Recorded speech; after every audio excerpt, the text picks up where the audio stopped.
Welcome to the SLUSH podcast, the only place on the internet where we cover toddler toys to movie reviews and all of the spoilers in between. All right, sports fans, there's not going to be any sports here, but this is the Jurassic Park podcast of the Slush Uh, division, the Slush family. the InGen. Um, the Ingens. That It sounds like North Mountain sounds Top. bad. It sounds really bad. My name's Cody. You're with Matt. This work You, here. we read books sometimes, especially Jurassic Park books. Yeah, we have been reading. You know what's funny is I have probably reread and re-listened to these chapters we're about to talk to more than any book in my entire life. Like, I think it's been like almost a dozen times at this point. It's sad.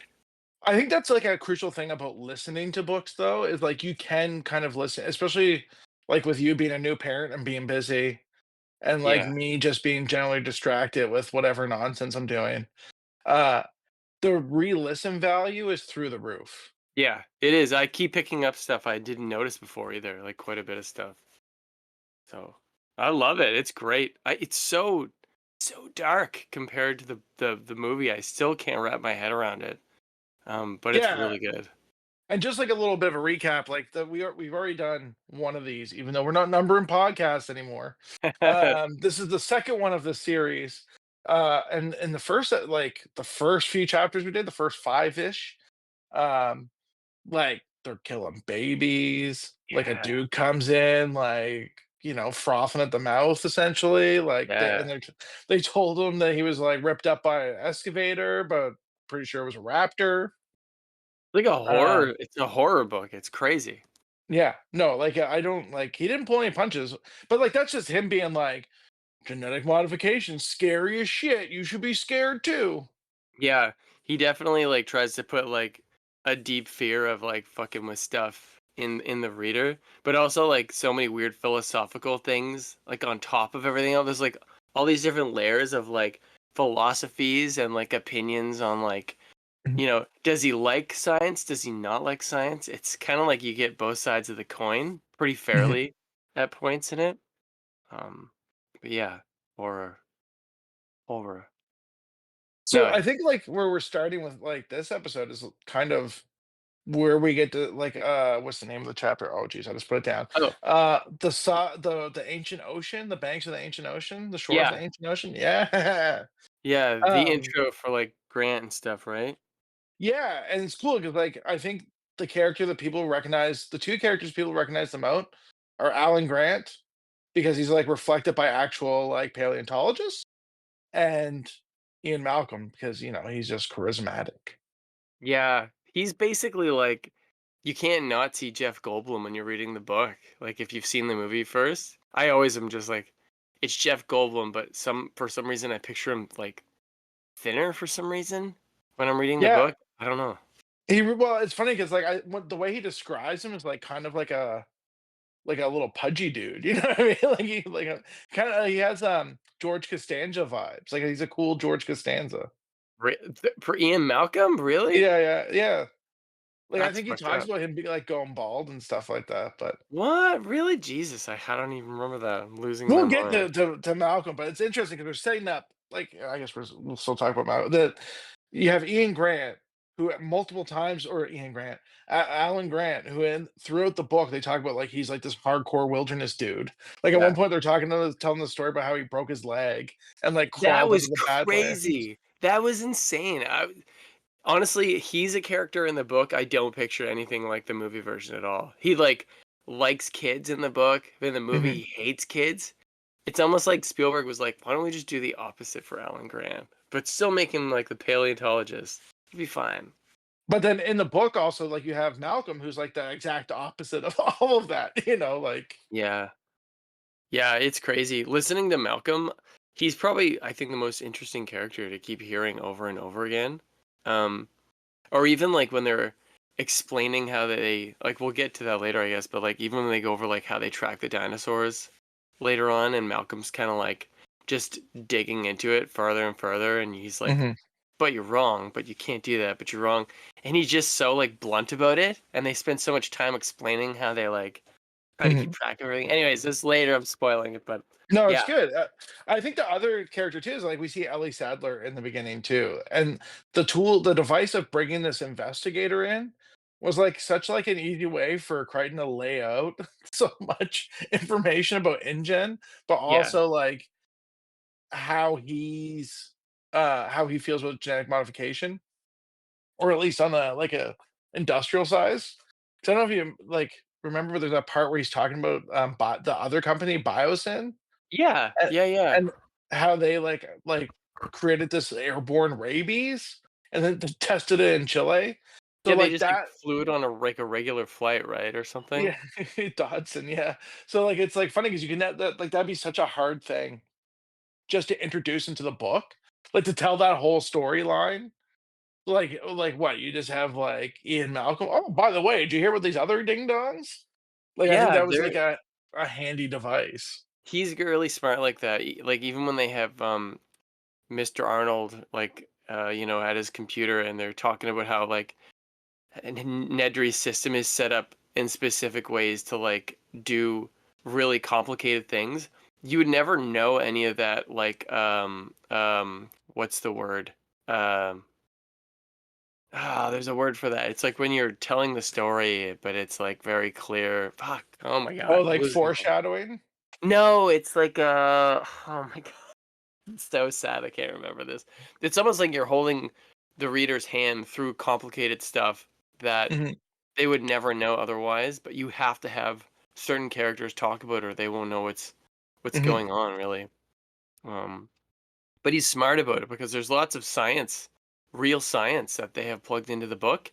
mhm, And I think that for me, that's one of the things that is making it even more rereadable or re-listenable is I love hearing it all because it's so interesting what they're talking about. And there's so much of the information about cloning and genetics and like DNA and philosophies on like chaos theory. It's crazy. Like it's very mhm. interesting to listen to. This is also the first part of the book where we start hearing about Amber.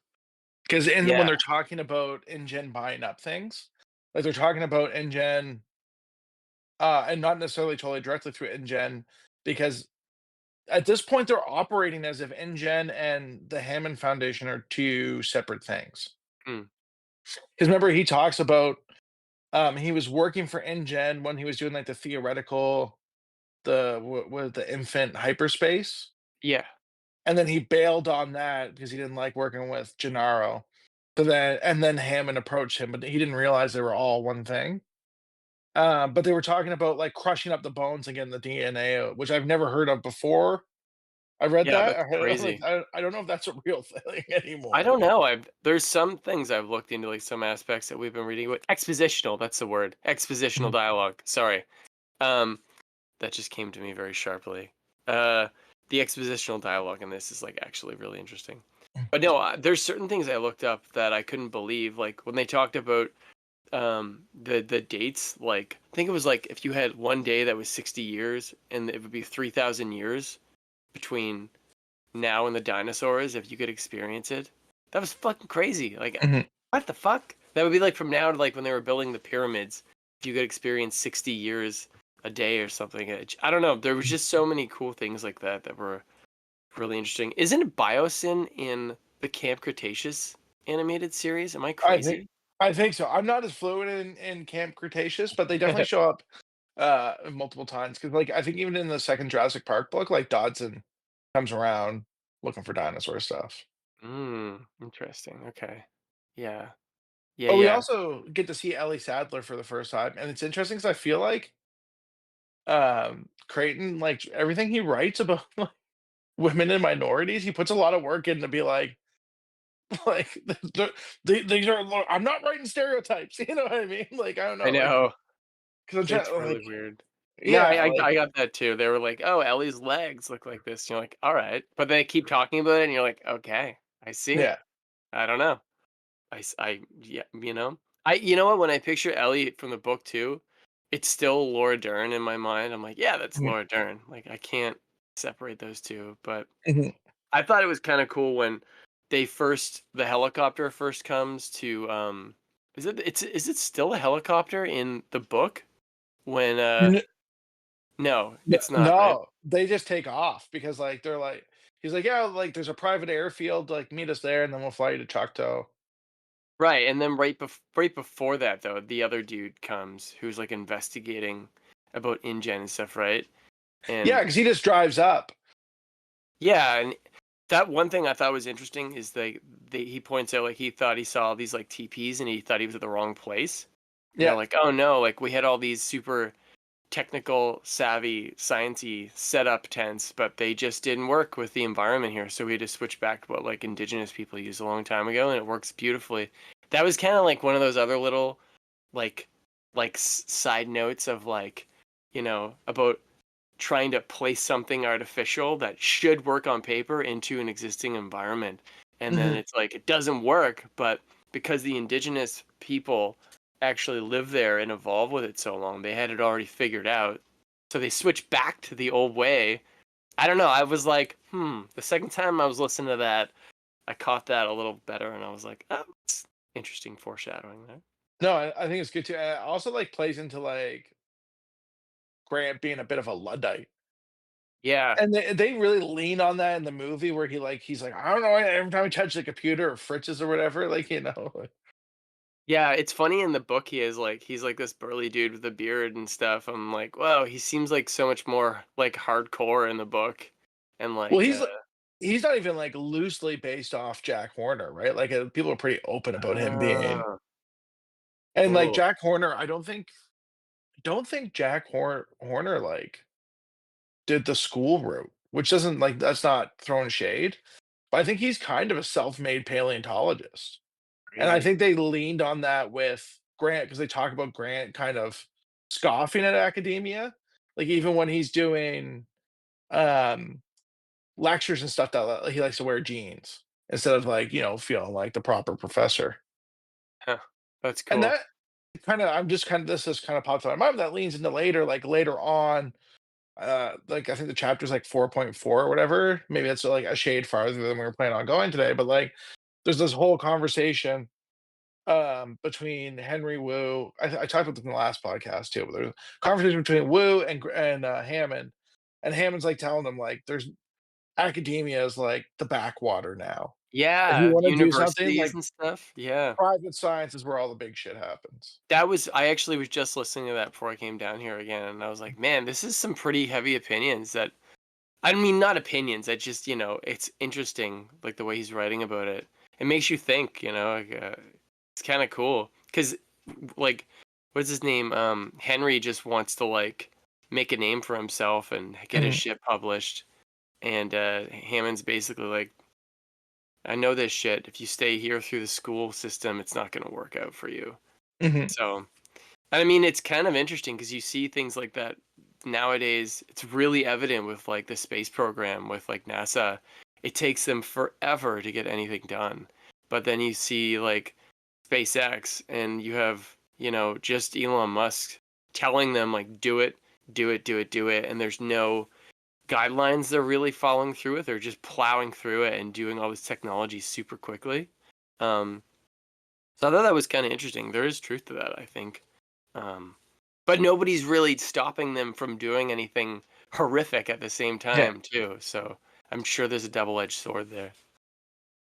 Yeah, I think yeah, it's interesting 'cause I feel that way about most things. Like, look at people with theater degrees or film degrees, and they come out and work on film and nobody cares, like No, I know.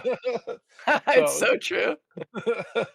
God and damn it. it's just an interesting, like, as different as they could be between Henry Wu and Alan Grant, it's like an interesting comparison. They kind of meet on that playing field. Yeah. Yeah, it's true. That's the funny thing about John Hammond as well is in the book he's so like he's a lot more like stern and like bullyish Yeah. and like less Willy Wonka-ish like he is in the movie. I Mhm. couldn't believe the difference. Like he's kind of a dick in the Yeah. book. Um, but I for some reason just still picture that actor. I forget his name. I know he's a famous director too. Um, playing that character. So Yeah, it was he's, oh god, no, I'm forgetting. He's an Attenborough. John yeah, Attenborough? yeah, yeah. It's Yeah, fucking because the weird. the the famous one's David. Oh, that's right, right, right. Yeah. That's the narrator for all those things, right? All the nature Yeah. specials. Yeah, that's funny. Because didn't the guy who, this is a complete side note, he won an Oscar, didn't he? For like directing a movie?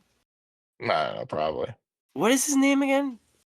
I Attenborough? think, yeah, I think it's John Attenborough, isn't it? I could be making Man, that up, but he's I don't definitely even an know. Attenborough because there's like kind of a like a loose joke, even though it's what they used in the book where they're like when they all get in the cars and they're like, "You're listening to the voice of like Carly, like spared no expense," and like the I jokes love because that. like it's not Robert Attenborough or David Such a Attenborough. great line. Oh yeah, that's true. Yeah, yeah. I love that line. I always quote that to this day when like somebody's like, "Oh, that's a great price." I'm like, "We're spared no expense." They're like, "I don't get it." Like, it's too bad. Um, A character he put a lot of work into developing is like Gennaro, and like I just don't care about Gennaro. Like I I just know. it's just such a weird like the character development of a character that I'm just like I'm indifferent. Like, Yeah, he's such a dick. He's the guy who's always like, "I don't get it," to Ian Malcolm. Like, "I don't get it. I don't yeah, get it." You he know? literally just exists to be a reason for Ian Malcolm to talk. Yeah, pretty much. I love how they're like, yeah, as soon as he's introduced to like Dr. Grant doesn't like him, and then when he's introduced to Ellie, he's like, "Oh, you're a woman," and she's like, "Oh, it happens," and then you hear like the voiceover of Grant, and he's like, "She doesn't like him either." That was pretty awesome. uh, what's his name? Uh, Richard Attenborough. Yeah, he is a film director. Isn't that crazy? Sorry, Um, y'all. I look like a ding dong. no, no, I mean, I didn't remember either. I just know that he won an Oscar for something. No, sorry, I'm completely sidetracking this entire thing right now, but No, it's good. yeah, yeah. Um, wow. Yeah, so who else were we into? There's Ed, right? Who works at the park? Ed Regis, but we actually saw him because he's the guy that when they fly the kid to the clinic, the guy that got tore up by the raptor potentially. Yeah. Um, he's the guy that stole the doctor's camera. Oh, fuck, I didn't even realize that. See, I haven't Yeah. gone back and reread the first part, so fuck. Yeah, he's like the public affairs dude. He's nowhere to be seen in the movie, right? Like, he's not even in the background. No, Crazy. trying to think if there's a spot where he might pop up. I don't think there is. I don't think there is either. Even Nedry, he's, like, described as being so different. Like, he's already at the island in the movie, but in the book, he goes with Mhm. them in the helicopter, right? Yeah, yeah. Crazy.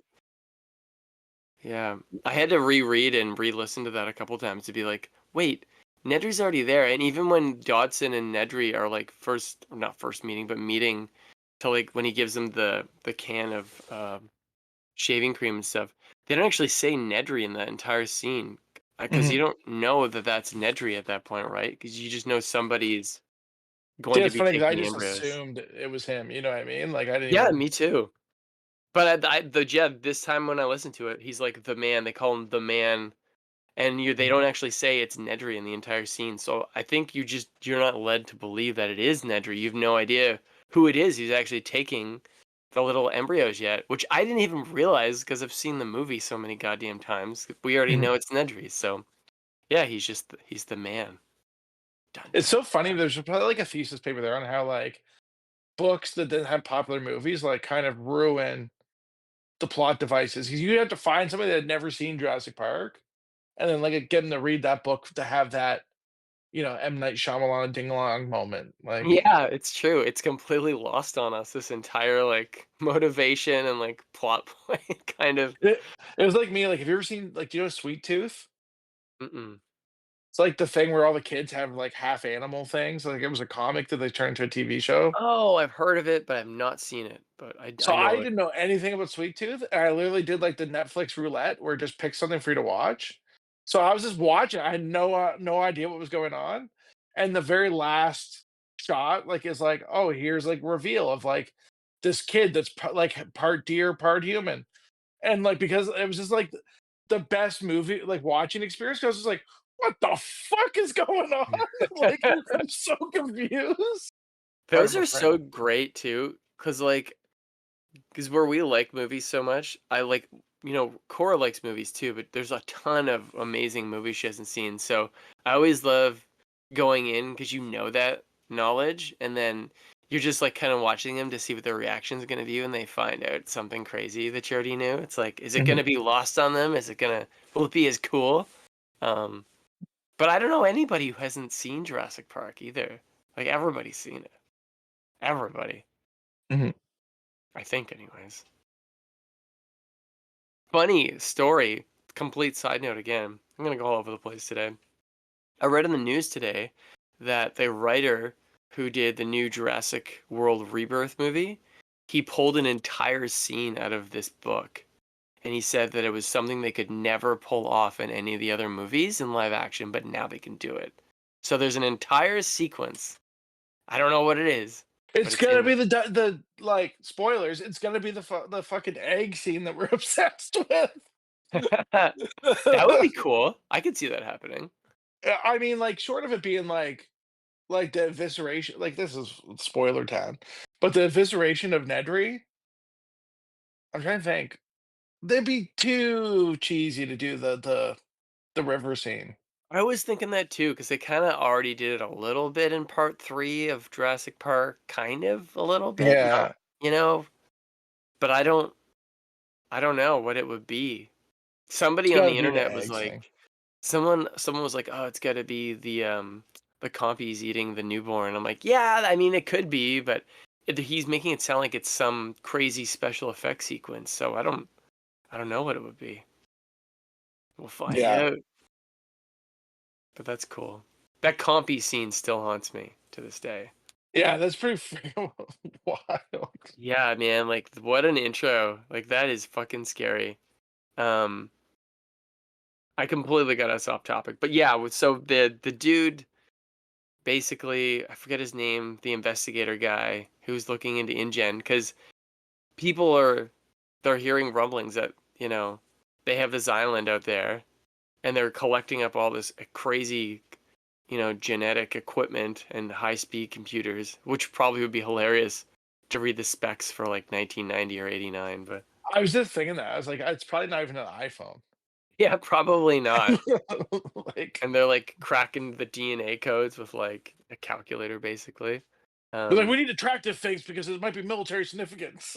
yeah, what that was there's some things like that in the book that I think work really well because the lead up to before you get to the island, it's such a crazy build up because they're like there's all like in North America nobody has this much equipment and computing power, and they talk about how they're buying all the amber mines and like Mhm. the plastic eggs, the eggshells, the company that makes them, they Yeah, buy them out. Like it's so cool how they're like leading you up to this crazy dinosaur cloning island. It's very cool. I'm here for it. Mm. But did you never hear that in the movie? You're just like, oh, they have eggs. But you don't really think about where they're I don't know. I have no idea. Did they ever say where they're getting the eggs in the movie? Like the eggshells? uh, yes, unfertilized ostrich eggs. Oh, that's right. Right. That's Take crazy. that trivia. Yeah. Um, it's interesting because when I was listening to that thing about Colossal, the people that are trying to bring back like the mammoth, there are Yeah. also like some other things where they're like trying to like bring back dodos. And they said like what you have to do is you have to find like the closest relative and then kind of put a fetus in there and let Mhm. that gestate. That's And they fucked. said the problem they're running into is like the closest relative to a dodo is like a pigeon. So how do you have like a pigeon lay a dodo-sized egg? Like it doesn't work out. And they're gonna have to do like that plastic egg shit someday. I bet you they could just 3D print something that's like organic at this point. I Well, don't they know. said that like like they're also Colossal's also working on artificial wombs. I mean, that makes perfect sense though. It's fucked, Well, but yeah, like they're working with like they're trying to bring back some mammals and marsupials and stuff. So that's insane. yeah, What a time to be alive where we're like, yeah, they're bringing back, you know, everything's just such a such a I mean mess. they brought back Trump as president, so anything's I possible. know, I know, it's so bad. Sorry. Dude, no, this is how those things happen is even when Cora and I were like long before we got our home and stuff, and before we even started saving up, we're on a really crazy tangent, but I'll bring it back to Jurassic Park here. Bear with me. So I was like, yeah, we can start saving up money, but you never know what's going to happen with the economy or who's running the show here. Everything can change so quickly. So I remember when I got out of university back in like 2006 or 7, there was a recession and like there was nothing shooting. Like there was no commercials. There wasn't anything. It was really bad. And then things picked up again. But sure enough, as soon as we started saving for a house, fucking pandemic happens. All the housing prices skyrocket. Um, Trump basically was running the U.S. reputation into the ground. I mean, like reputation, like what does that mean? But like, it was bad. It was getting pretty bad.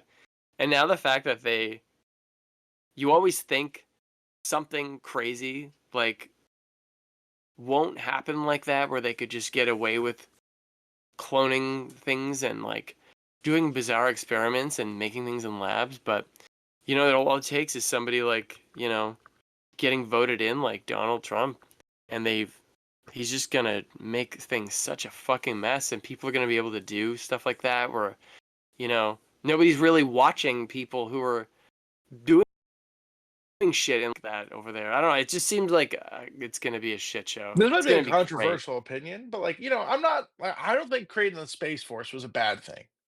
I I think it think was that like was a an policy inevitable. thing. But like, I'm glad that Trump was like the guy to be like, just do it, like, It and was gonna happen. if Trump rode into the Oval Office on a Triceratops or something, I wouldn't be mad. Like, They're like, we brought them back just for this one thing for him. But that's the weird thing. I mean, because they're going back to the moon because he told them to.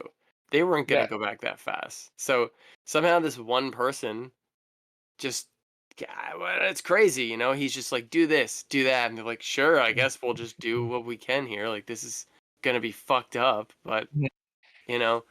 So it's interesting. I don't know. Maybe we'll see something crazy happen in the next decade with fucking dinosaurs. Although I don't think we could. Like, could you bring back? You would literally not have without to like, any DNA. Like that's the problem is they can't find the DNA. yeah, and like with the bones that they're talking about grinding down and extracting like 20% of a DNA strand from, is there I any can't. truth? I can't imagine because there's no tissue. It's all rock, right? Like the Yeah, tissue's been replaced by mineral. yeah. Like that was It's the whole so long. thing. And like the person, like kind of that's ahead of like the colossal stuff, he did try to extract DNA from bugs in amber, and she just Crazy. couldn't. Yeah, she just couldn't make it work. And like, I mean, she sounds like the person to do it.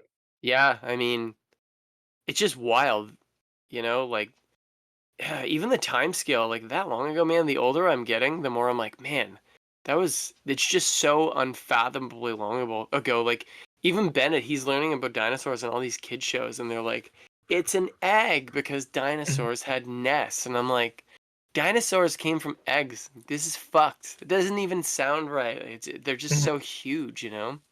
But the It's more interesting. we, This sounds like a weird. This might not be a true statement, but like I feel like we spent more time in the movie Jurassic Park talking about how they actually manipulated dinosaurs, how they get dinosaurs.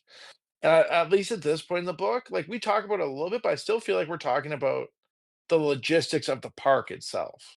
Like I yeah. feel like the book is much more about like the craziness that is this facility. You know what I mean? Like, Yeah, because they make a point of saying, or Wu, Henry Wu is like, yeah, or was it Malcolm? One of them was like, we didn't actually just make dinosaurs. We were trying to make the environment that would have existed back then, but we just can't do it. So we're just pulling things from different time periods and sticking them together. Because at one point, they say that I think Grant is like, well, how do you know what you have when you extract it out of the amber? And they're like, sometimes we'll know just from like the familiarity in the computer because it'll sense it. Otherwise, other times we just grow it and see what the hell it is and what comes out of it. And it's like, that's fucking crazy that they're doing yeah, that. And they're just, whatever they get back from hundreds of millions of years ago, they just kind of throw it all together on the park and they're like, it should be fine. It's going to be great. yeah, and it's crazy because I'm pretty sure some of those dinosaurs, like I think, like like Dilophosaurus, like I think there's more space between Dilophosaur and T-Rex than there is between T-Rex and humans. That's crazy. Like I think I also could be totally wrong, but I think Dilophosaurs are like one of those early dinosaurs. Yeah, it's funny. I have this book called 100 million. Is it 100 million years ago? 100 billion years? 100. I think it's 100 million years. I don't know. Anyways, it's like the geography and stuff of Nova Scotia and how it formed. It's like some book from Dalhousie, I think, here. And the Dilophosaurus is actually on the cover of the book because they're like, it's a dinosaur from around here. So I've always been like, wow. That's wild. I Dilophosaurus. wonder, like, leave it in the comments if you know, but like, is there any scientific to back up that Dilophosaurs actually had a frill, or is that a thing they did for the movie? 'Cause I don't notice them bring it up in the book, although we're not quite there yet in the book, but I don't I don't know if they did.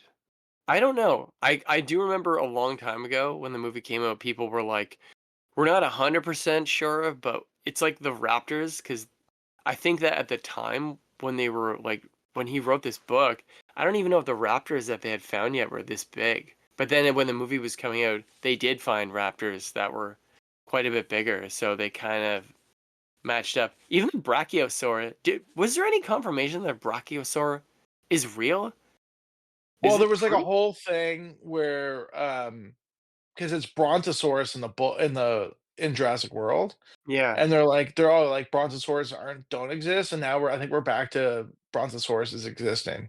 interesting. Yeah, I've been learning about those from Miss Rachel with Bennett because they call them the Apatosaurus on that. Apatosaurus. Those Yeah. those are all different dinosaurs. Oh, really? Yeah. So confusing. So many I think there's dinosaurs. I think there's a crazy story. Another segue. I think there's an Apatosaurus skeleton in the Royal Ontario Museum, Hmm, and there's like a crazy story where like the paleontologist that curates the ROM is when they did the renovations. He wanted it like an Apatosaurus, so he was like fly. He got on a plane to fly to Argentina to look at one to buy, and pulls out like an old timey nerd dinosaur book and is reading about apatosaur skeletons. And there's one that's references going to Toronto, and it had like a sample number. So he like literally just turned around, went right back to Toronto, and like used the sample number and started pulling apatosaurus bones off a shelf. what the fuck? And he says like this was years ago now, but in the documentary he said like he still like every once in a while finds a new bone to the same specimen that they just didn't know about. That's crazy. Imagine how much stuff got mixed up or damaged and destroyed before we knew what the fuck we were doing with all these Yeah. things. So Yeah. sad to think about. If you want to see that yourself, check out Museum Secrets on Prime. That's the Toronto ROM episode. I actually will. It's a fantastic show. You'll love it. I've never seen real dinosaur bones in my life, ever. Next time you're in Toronto, we'll go to the ROM. I'm always looking for an excuse. That would be fun. I heard like Sue, I think was on tour, but I think came here once. The T Rex. I don't think it's like Mhm. the legit bones though. I think it's like a copy, which is fine. That's cool. Whatever. Mhm. But it'd be neat to see the real thing. Mhm. The Wow. other thing I noticed like about the book, did I just say this? Where it's like it feels like in the movie, it's like nature finds a way. Hmm. But I feel like in the book, it's just like computers suck. Like they're not good at counting. Yeah. Well, okay. Here's another thing I had to look up because you know at the beginning of all the chapters, they're like it's Ian Malcolm quotes, and it's like the what is it? The integration, or it's like a mathematical formula that's unfolding every Oh, are you talking? chapter. Yeah. Oh, I know this term. Curve or Chaos something. theory. It's ah, damn. Is it called like a dragon curve or like a something like that? Oh fuck. That's hilarious. It's always it's like every chapter they're like, oh, I second know, and iteration. it's a thing from Star Trek from Jurassic Park, and it popped up in some other sci-fi stuff. Fractals is a fractal Yeah, curve. that's it. Yes, that's it. Yeah. You just won $1 million.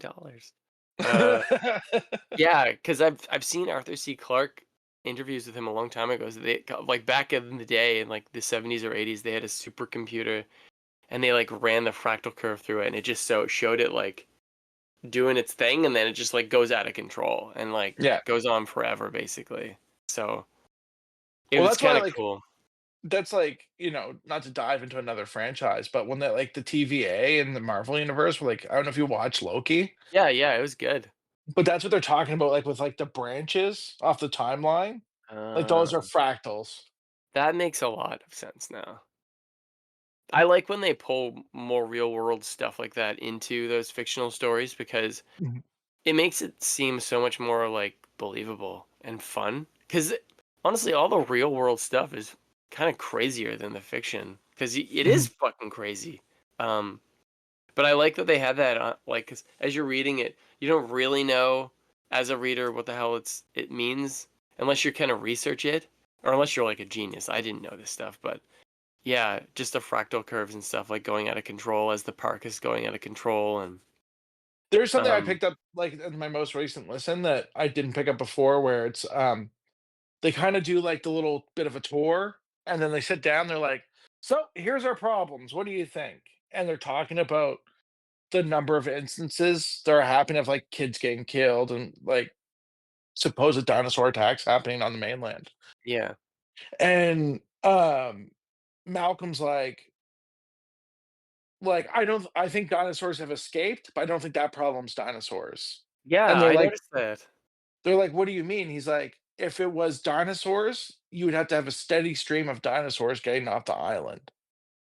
Because he's talking about like the graph of like incidences, like the occurrence Yeah. is like very like linear. But he's like, I still think dinosaurs have gotten off the island, and what you don't realize until you've read the rest of the book, which like it's just assume spoilers all the time, is like he had no way to know that these dinosaurs were jumping on the boat. Like there Yeah. was a steady stream of dinosaurs going to the shore.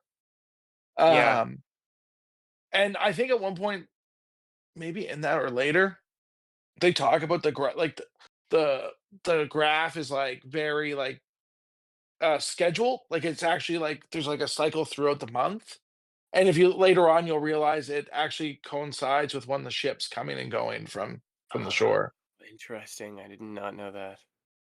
But I don't know, they never talk about raptors on the shore, No, but that like was like a big jump there, wasn't it? They're like, "There's raptors on the boat now." yeah, and it's like, well, if it was that easy, like how come and like are there raptors on the shore? Like Yeah, like, are there, just they don't know about them yet kinda thing? yeah. But we never get like the books have never touched on that. And I would argue that also in the movies, they've never accepted that as a reality. Well, I'm interested to see what they do with the new Jurassic World movie that's coming out because this is their opportunity to, like, really turn it back around into, like, the novel. Because I feel like Mhm. it's way off course at this point. Uh, You should give me the Facebook access. I always want to make polls because this is gonna be like I will. I came up with this idea for a nightlight of a raptor holding a glowing egg in its mouth, and I want you to tell me if you think that's a good idea. I love that I think me and you were the only ones in our group who understood what you were talking about. I was like, "Yeah." And Cora's like, "That's scary. We can't do that." I'm like, "I think it sounds great, actually." I hope they do that in the new movie. That would be cool. Because that was a really neat that was a scary part of the book too. Yeah, and it's not like I could see that happening. Like if they have like they're out there looking for medical shit, they might have like the medical shit to make it glow. Yeah. You know Oh, what you yeah. do? They're out there looking for something. Listen, call me now, Universal. Mhm. They're out there looking. We could do the reshoots. They're looking for something. They got UV lights out there looking for medical bullshit, right? They Yeah. find the dinosaur eggs and they decide, holy shit, we got to poison these dinosaurs. But when they use the UV lights, the eggs glow. Maybe dinosaurs can't see in UV. I don't know. Like it's there. Well, the raptor couldn't see them in the book at all. I guess plain as day, they were right there. Tim and Lex Mhm. in the dark, which was also really scary. Um, that's another I mean, this is way ahead in the book, but, like, yeah, there's so many cool things going on in the book, and, you know, I felt like I didn't appreciate it the first time my audiobook went through because I was like, "Okay, that was really scary." It was a lot scarier than the movie, like, way scarier. But now that we're going back and I re-listened to it so many times, it is really interesting. It's probably one of the best books I think I've read, to be honest. Mhm. But, yeah, okay, so people know what's up on the island. So that's why they're being investigated. And the Dodson character who is in the movie, he's working for Biosyn, right? Mhm. And he is way more involved in the book because in the movie he just kind of seems like a point of contact person almost. Mhm. But he comes back later on in the movies, right? Because he's in Dominion. Yes. I don't know, like, this interesting thing about Dodson and about the whole Biosyn thing is, like, at the beginning, I don't think they know exactly what's going on. Because originally they thought it was just like, "Oh, they're making genetically altered pets." And they say, like, they're gonna genetically alter them to only be able to eat the genetically modified foods. Yeah, that was funny. They're like, I they're can't gonna make remember so much money. I guess, like, Dodson must have put it Mm. together that there were dinosaurs because, like, because they have that whole meeting where he's like, "Do you want me to do this or not? Just nod." Yeah, that was And so then creepy. that had, like, major, like, movie villain vibes. Yeah, that was really cool when they look at the girl who's like keeping track of them, and some shit's about to go down. But Mhm. yeah, I was wondering that too. Like, how did because it says that he's been working on convincing Dennis Nedry for X amount of time, but like, how is it? Because Nedry, I think you eventually find out that he's like disgruntled with InGen because they don't tell him exactly what the system is for. They want a grand system to file things, but like they won't tell him. So then, as he's putting things together, he's like, oh, "Okay, fucking dinosaurs and DNA, like, you know, it's not my problem that you didn't give me the logistics of it at the beginning. Like, you should have told me what we were doing." I think he gets annoyed that he has to keep going back and patching stuff up for their programs, doesn't he? Yeah, well, I think he, like, lowballed himself, like, he undercut the competitors, and, like, it turned out to be way more work. Same thing with, like, Henry Wu, like, they talk about, "Oh, it's gonna be easier, just clone 'em reptiles." Yeah. And then Henry talks about, like, it was actually bird DNA, and birds are way harder, and he didn't actually have the control that Hammond was, like, alluding that he would have, like, it wasn't quite that easy. Yeah, that was an interesting scene where you start to find that stuff out. Yeah, man. Wu is a really interesting character because in the book, I don't know, like if he's so obsessed with trying to like make the dinosaurs better, quote, you Yeah. know, but like even Hammond is just like, no, like these are alive, like these are dinosaurs. We don't want to just change them and like. And then you even have Alan Grant like being uncomfortable with the notion of them being like software updates, where he's like, oh, we're like numbering living animals like dinosaurs like a software, like this is version 4, we need to switch to the next version. Like, I don't know, it's kind of cool that they plant those little seeds along the way to be like, this is, you can see why this is going to go off the rails like super hard. It's interesting because I don't know if it's a commentary on on, like, how our culture has developed, but Henry's like, "These dinosaurs are way too fast, way Yeah. too scary. We need to make them more docile, make them more tame." But then jump forward to Jurassic World, Yeah. and they're like, "The Verizon Indominus Rex is the most lethal killing machine man's ever seen." That's, And, like, you they're know like what, I love Jurassic World because of that, because it still connects. For me, there's something about it in the DNA, no pun intended, of Jurassic World that still makes it feel like Jurassic Park to me. Yeah. There's a thread that connects them, and I think it's really cool that they did something like that because that's what would happen probably. I think it's a believable, like, even if, like, the things that, like, happened on Isla Nublar had never happened, and, like, the park just became successful and grew, that's what the park would have turned into. Yeah. They even talk about how, like, I know in the novel they're Toyota vehicles, the electric ones that go on rails, but like they're like, oh, like we plan on having ones that we can use like right out in the field with the animals eventually. And then you see them in Jurassic World as those bulletproof sphere, biosphere thingies. Yeah. Um, I feel really like, I don't know. It was really cool to see the evolution of all that actually play out in movie form. I was so down, honestly. Well, that's Like, what we wanted, right? Like, everybody loved the idea of the sound of Jurassic Park, almost as much of the people loved the idea of watching somebody getting eaten by a raptor. So you never got that closure. So then to Yeah. finally just see the park was just like, oh my god, like this is incredible. Yeah, I don't know. I think that the whole element of like the Charlie and the Chocolate Factory crazy like Willy Wonka thing with John Hammond, it works so good in the movies that when we got to see it again in Jurassic World and it was like fully functional, the whole feeling and like the vibe made me feel like a little kid watching Jurassic Park again, to be honest, in the theater. Because it's like there's not many movies coming out where they have that kind of a theme park feel. Does that make sense? Like they don't really have Totally. that. They would used to do this stuff and then like make rides or something. Like Jumanji kind of had that feel because they have the game and you play the game and then there's tons and tons of animals everywhere from the game you're playing, and it made it feel like a real experience. That seems so real at the time. I'm really veering us off course here. No, it's Sorry, good. but yeah, InGen, they'll get you. They'll get you. Yeah, I'm trying to think let me look at my little notes. I shouldn't have wrote my notes with blue pen on No, I blue mean, paper I because I can look like kind a of ding dong. remember.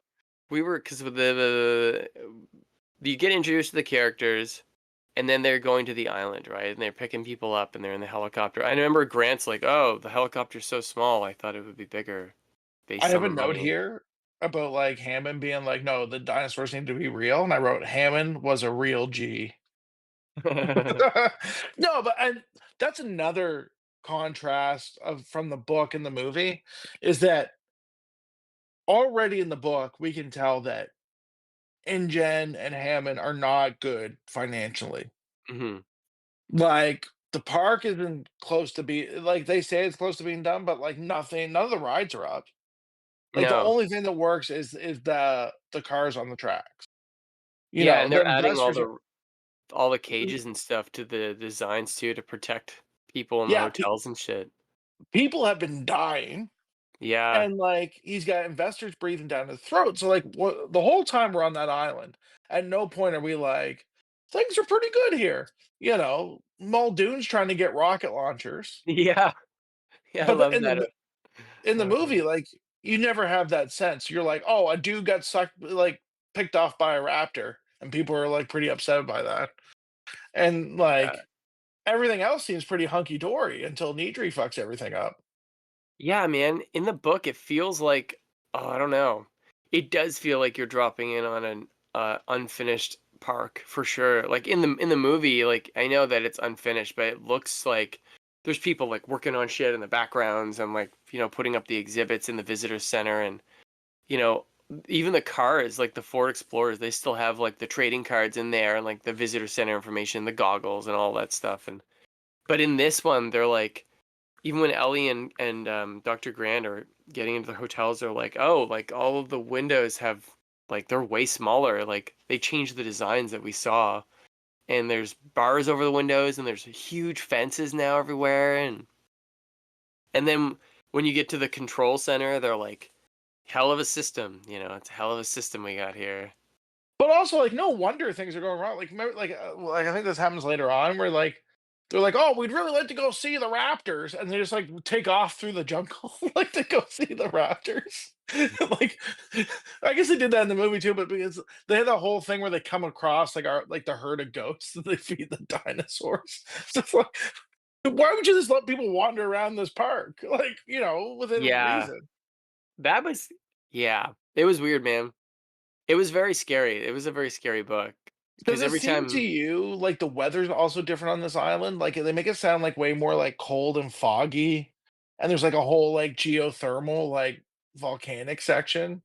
Yeah, yeah, because yeah, when they're talking about it, they're like, "Oh, it's all volcanic, and there's the geothermal activities, and there's vents everywhere." And even when they're pulling up to the island in the helicopter, they're like, "Oh, it's super foggy," and like it does seem different. Like it doesn't seem like Hawaii kind of thing going on Mhm. there. Even though I know that probably Hawaii was the best place they could have shot that, to be honest, because it's all the volcanic and stuff. But you don't really ever hear about it in the movie, any of the volcanic anything at all. Which is funny because in Jurassic World 2, the fucking island gets partially or all destroyed. I think it's, I I mean, don't they're know. definitely insinuating that all the dinosaurs are dead, so. Yeah, But it's all also from the funny because like volcano. way spoilers.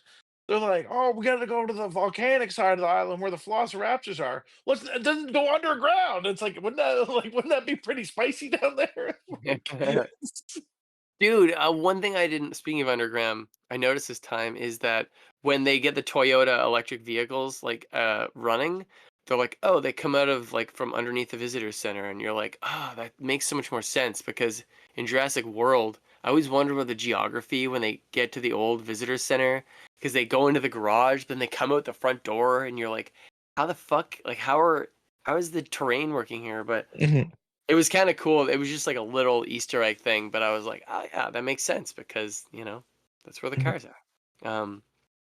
But yeah, Island. Uh, Lex and Tim are way different in the novel. Yeah, I Holy told you. shit. It was yeah.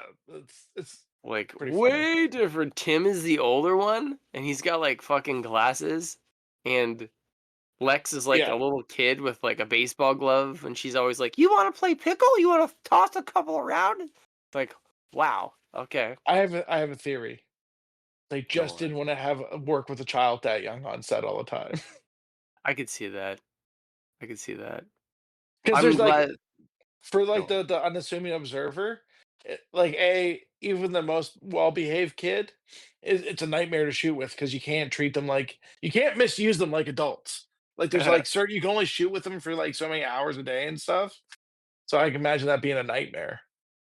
Yeah, fuck, man. I mean, even the kid who played Tim in the movie was still pretty young, wasn't he? But Lex is like 9, I think, isn't she? In Yeah. the book? Yeah. I feel like the way they described those kids in the movie, or in the book, Tim is like way smarter, like about dinosaurs. Like I know in the movie he's like, I've read your book, and it's cute. But like in the book, in the novel, like Dr. Grant really likes Tim right off the get-go because Tim's like, "Oh wow, like you're like a rock star to me. I've read your book and he loves dinosaurs and he makes a point to tell Dr. Grant like, "Oh, my own father like doesn't really like me because he says I have dinosaurs on the brain." And Dr. Hmm. Grant's like, "I've got dinosaurs on the brain too." So that was Hmm. kind of cute, but it was also kind of like strange because I feel like Lex was so traumatized from everything in that book that happened that I don't even know how she would be functional after the events of Jurassic Park at all. Like, I don't remember coming up in the second book, but yeah, it's hilarious. oh god. Um, I like too how they talked about like Muldoon. Funny because you like immediately assume like Muldoon, like a safari, South African. Yeah, yeah, yeah. I guess I think he was actually North African. But but then they're like, but he did all the conservation. He was the zoo guy. Like he wasn't out there shooting rhinos, And back then he would have been a dude that like shot rhinos. Oh my god, yes. He's like begging for rocket launchers in that book. He has a rocket launcher at one point, doesn't he? He leaves Yeah, it in the Jeep. yeah. I love that character. I know people think he's an asshole, but I'm like, no, like that's a dude that recognized what he was up against. And even Yeah, like Henry talks about in that whole conversation with Hammond, he's like, we had no idea what we were getting, like you said. So like, we got shock sticks and nets and stuff. And all these dinosaurs are way too big for any of that. So yeah, like yeah. He just they wants to all slow him know. down. Yeah, they all know that they're up against way more than they can handle. Yeah, it seems like it's almost like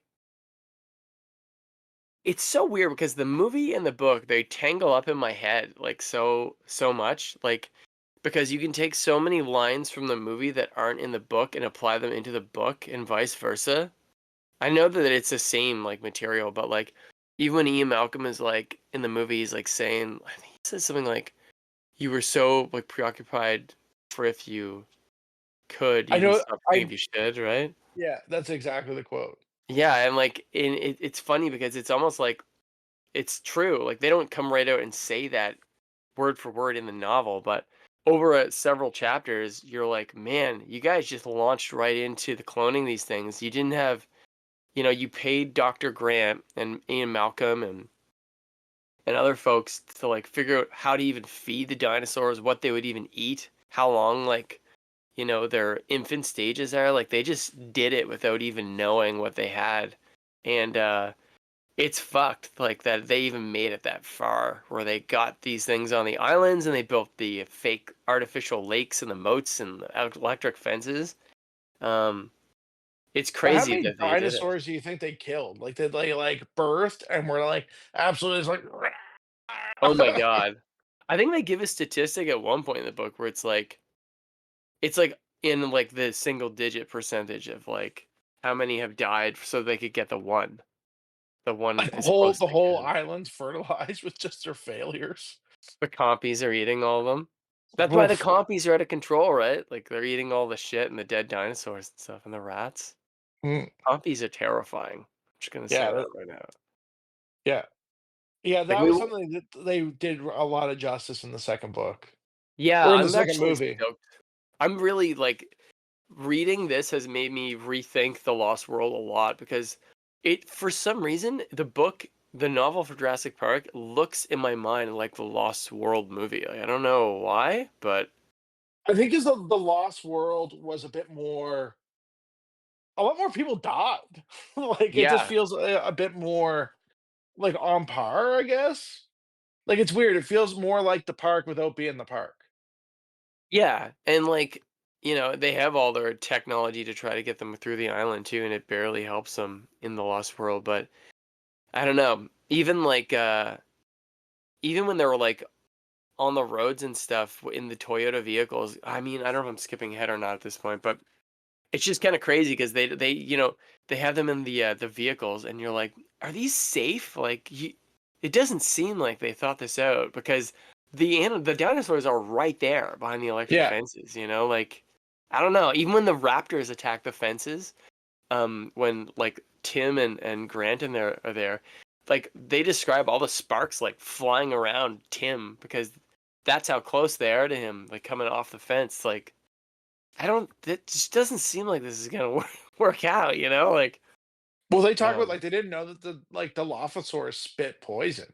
yeah, So that's like they were talking crazy. about like them shooting venom through the fences at people. It's funny because I have a little, like, Jurassic Park sticker book here. I actually have Mhm. 2, so I'll give you one of them, and, it's an OG one from, like, '93, and, there's all these, like, window stickers that you stick in your car that's like, "Keep your windows up, like, the Dilophosaurus is dangerous," and they have, like, Oh, the incredible. skull logo on it from, like, that specific dinosaur, um, but You should yeah, get there's Bennett a little Dilophosaur frill. yeah, I had the watch here. There was like, a Dilophosaurus on it. It's somewhere here. Mhm. Um, but the other thing I was wondering too, when the 2 vehicles, like, when they start the tour, are there only the 2 like, how many groups are going on tour here, like, at once? Like, how many people can be in the Mhm. park? It's so different, Well, like I think they only rolled 2 vehicles out just because they were like, "Oh, we're going like, we're this is the group of people we're showing just for this preview." right, yeah. Makes sense. But, Yeah, yeah, like yeah. and I guess we don't like because there's like, "Oh, if there's a bunch of vehicles, why didn't they just use those?" But the power was out, so the tracks weren't working, I guess. Oh, yeah, yeah. That's why we don't see any more. It's But, I crazy mean, that also, yeah. it feels like there should have been more, like, gas vehicles or more like, like, there wasn't a golf cart on the island or something, like Yeah, like, when Nedry takes Muldoon's Jeep, it's like, that Jeep is out of commission, like, it's gone. Like, there's and no and the problem is his rocket launcher is in the Jeep. yeah, fucking Nedry, man. He'll get you every fucking time. Mm, He was like I actually really liked the guy from Seinfeld who plays him in the movie. He really brought a lot to that role, I think, because in the book, Nedry just comes off as like a computer dork. mhm. But I think that the way that they got the actor to play him in the movie was one of the things. Like I know we'll get to this once we finish like talking with the book a couple podcasts from now, but I think the actor really like was like really good. He was way better than the novel version for me anyways. I don't know. Well, I think I don't know, there's a weird, like, level of, like, maybe sympathy for Nedry in the book, and, like, in the movie, like, the guy that played Nedry in the movie is, like, his whole career is based on being the least likable person in the world, Yeah, So, like, and you as don't soon as know that it's guy him. walks onto TV, you're like, "Oh, Nedry, like, oh, fucking fuck you guy." Like I know. Yeah, it is crazy, isn't it? Even Mr. Arnold, I'm like, Sam Jackson, man. Every single time I read any Yeah. dialogue from him, it's Sam Jackson. It's interesting because they created like an interesting background for him where he worked in the military and then went to like amusement parks and now he's working here. But like also like I just don't care. like I, I know. Like, you're getting a lot of backstory and a lot of other information, that you're like, "Is this important? I don't know." it seems to flip between like here are these people that are hyper qualified, so you should have total faith in their ability, but it's the system that's flawed. Yeah. Yeah. We should Like, talk about that, this system where it's like, how is it that it works? So they're using, like, video dude, cameras and motion detectors? Like, what? it is so nonsensical to anybody that has been born since 1990. It's a system of like motion sensors and cameras. Mhm. And when the motion sensors tripped, they go, "Oh, this thing moved." And the camera looks and says, "Oh, this is a dinosaur," and identifies not even individual dinosaurs. It identifies it as a type of dinosaur. Yeah. How? The what? I But don't they don't know. have total coverage of the island. Like they have exceptional coverage in most places. Yeah, because they And it's make a like, point to say if they go off screen, the computer will make a note and be like, "Oh, it'll be back. We'll watch for that one." It's like, "What? yeah, Really?" like they can't see things if they go in the trees, and they Yeah. can't see things along the river, which just happens to be the way people like the guys are escaping from all this I nonsense. know. That was really bizarre. I love that because Ian Malcolm's basically having, like, a shit fit the whole time he's describing the system, and Ian's like, "No. None of this is no. I can tell you right now, this doesn't work. I don't even need to know the rest of what you're doing. It's not gonna work. There's And definitely dinosaurs off the island." yeah, just like I said, to us, this seems so fucking nonsensical. It's just like, Throw an air tag on those dinosaurs. yeah, like literally, like anything in my apartment is more sophisticated. That's the thing, right? If they ever did a different, like a really true to adaptation, they'd have to set it still in this time period because it would be unbelievable. Like the way that they're tracking these the dinosaurs on this island. Like You you would would never be able need to explain Starlink that to now. an audience. Like if you had a World War II movie and that was your setup, you would never be able to explain that to an audience in any believable way. Yeah, it is hilarious. Oh, Cora's bringing out a painting. Holy shit balls! It's not finished because I have to have some paint to dry in order to do the other one. I'll show I don't you. know if you're gonna be able to show them because it's a 50 millimeter lens on the camera. It's gonna get a photo. Oh, maybe it won't. Is it wet? Here, Oh. put it closer It's to a me. little messy off and move. Here. Yeah, yeah. Oh. It's a little it's a little abstract. It's Oh, a that's little great. bit abstract. Oh, Oh whoops. god. All I mean, right. it's what I imagine Idri looked like after he'd Let been me go. eviscerated. we call we call that one Dennis. Um dude, uh I've seen so many crazy statues you can buy of Dennis Nedry getting attacked by the Dilophosaurus that are like Uh, really, really expensive, but they're really nice. I still want to get the Barbasol can because in the book it's Gillette or something, isn't it? Or doesn't matter. But yeah, yes. I've seen Barbasol cans around. You can 3D print them now too. I want one so bad. We gotta get Um, one. It'd be cool to have like if you could have like a little mock-up of like Nedry's Jeep, but it's just a Jeep like on the hill with the lights on and just rocking. Oh Like fuck! like that'd be cool. Like maybe you could see like the dinosaur in the silhouette or something. I'd throw in a little mini pump to have the water going down underneath the car too. Just like That that'd be a sick diorama. yeah, I could see what I could do. You know, that's the thing, man. Jurassic Park. I know we're on the book, but fuck, the movie is so good. That's one of those Mhm. movies, man. I've never ever seen anything like that since then. It's just one of a kind. Here's what I guess this is what like again jumping a little bit ahead and like maybe we'll just leave as a thought for when we get to that part of the book 'cause I think it's coming up. But like the movie death and the book death of Nidri. Because like it's very Spielberg, like the movie death, where like you don't really see it happen. Yeah, Like if it was a Marvel movie, Nidri would show up 2 movies from now.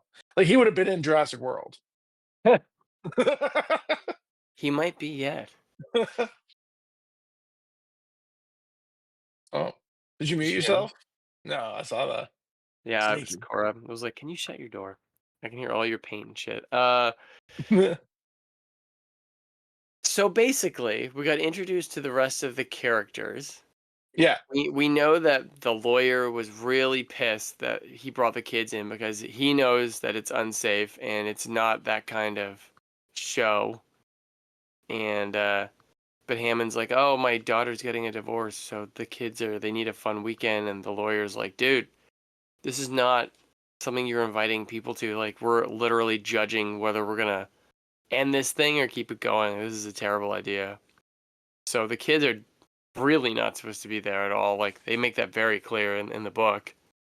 Um, But I think it speaks to and like how committed Hammond was to his bad idea. Like, yeah, I don't think Hammond, like, short of wanting to make a ton of money, like really had anything nefarious planned, which is like a no, common thread in the book too, right? yeah, he doesn't seem like he was being malicious. Like, it seems like he literally wanted to be the Willy Wonka. Like, he wanted to make something unbelievable real. He wants it to be real for people, which is cool. Like, that is cool. He's just, brought the grandkids in at the wrong time. Yeah. Yeah, and I like, I think Gennaro Gennaro also has the privilege of like knowing how many people have died on the island. Like, Yeah. um Hey, you I know would what's think. funny is Spielberg always has these themes of like parents separating and stuff with like the dad leaving the family, and I was surprised that in the movie he didn't really dive into that with Tim more. I was kind of surprised reading that in the Mhm. book because they have that in like, in E.T. they talk about that quite a bit. So I was surprised that he didn't really. It felt a little place out of place in the book. Like, I don't know, I was like, a little bit of stranger danger, you know what I mean? Like, why is this old man talking to this kid he just met about it? So I don't know, maybe like maybe Spielberg felt similarly, like that it was just Maybe, like yeah. didn't jive. Yeah, well, I mean, the fact that they switched it to like Grant not liking kids at all in the movie made it a lot Mhm. more fun with him interacting with the kids too. Mhm. Like, I love when I know we're back on the movie here for a second, but I love when Lex is just like, "So I should sit with you because it would be good for you," and he like gives Ellie the death glare. Fucking Yeah. hilarious. Um, That's another thing is like there's like this in the movie, there's like I think it's pretty easy to jump to the conclusion that um Alan and Ellie are together. yeah, for sure. And like that's in the book, like that's just not a thing. Like, No, not at all. He's like, and they nope, even he's say my that colleague. she's supposed to marry somebody else. Yeah. Like, she's got a wedding coming up. Yeah, she was way different like that in the book. They're like, "Oh, she takes care of us." She was a cool character, but yeah, she was quite a bit different in the movie, wasn't she? Mhm. Um, because isn't it like in Jurassic Park 3, the movie, she's married to somebody else with kids, right? Yeah, well, I think there's like this thought that Alan didn't really want to have kids and she wanted to have a family that like persists through. Yeah. Yeah, that's right. Because there's even the scene in like three where he's trying to play with Ellie's kid, and like the kid's like, "Rawr, dinosaur, eating dinosaur." And he's like, "Well, actually, that dinosaur wouldn't eat that dinosaur." And she's like, "Alan, come Yeah. on." He really just doesn't jive with kids at all. But I'm glad Mhm. that they stuck that with him like that, but Mhm. that's why I think it's cool that he's like, with Lex and Tim trying to protect them in the movie. But then in the book, I mean, we'll get to that later, but it seems like a horrendous, like, just super traumatic event after event in the book where you're like, Jesus Christ. I know that they make it, but like, it doesn't seem like they're going to make it at many points in the book. Yeah. Um, yeah, so for me, for this section of the book that we're talking about right now, I thought that my favorite part of it after listening to it a bunch of times was Hammond and Henry having that whole conversation about like changing the dinosaurs again and what's real and what's not real, and they get pretty deep in it, and then Hammond's like, "Oh, I don't want to have another one of these abstract conversations again." But to Henry Wu, it's so like it's not even abstract. He's like legit just like as an engineer of this stuff, saying like, this is what's going on right now. And Hammond kind of is turning a blind eye to it because he's like, no, this is what we wanted. This is real. To me, that was my favorite part of this section of the book so far. How are you? What do you think?